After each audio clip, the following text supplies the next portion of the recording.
පුදුමකර මුළුවත සහ එහි සතුව මතර.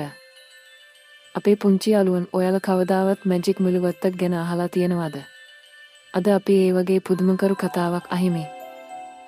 එක්තර ගමක් හරිම ලස්සන මුළුවත්තක් තිබුණා. ඒ වතත් පටපට මුළු සොඳ වෙහෙදෙමින් පැපලා තිබුණා. ඒ වගේම හරිම හිත හොඳ සත්තු ටිකකුත් එහි හිටියා.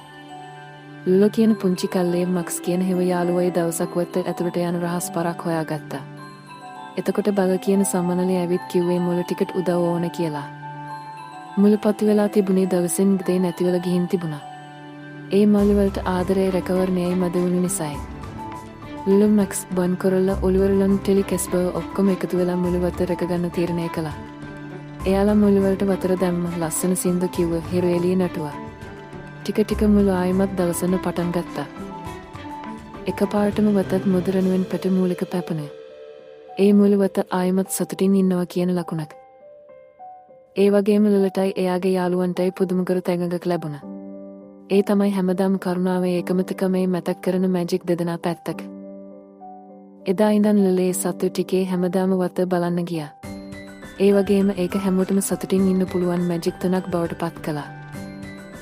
අපේ පරිසරයේ රැකගෙන යාළුවත් එක්ක එකතු වෙලා වැඩ කළත් ලෝකේ කොච්චර ලස්සන වේද නේද? ඔයාලත් මේ වගේ ලස්සන වැඩ කරන්න කැමතිද? එහෙනම් මේ වීඩියෝ එක ලයික් කරලා ඔයාලගේ අදහස් කමෙන්ට් කරන්න. ඒ වගේම තව යාළුවන්ටත් බලන්න ෂෙයාර් කරන්න අමතක කරන්න එපා.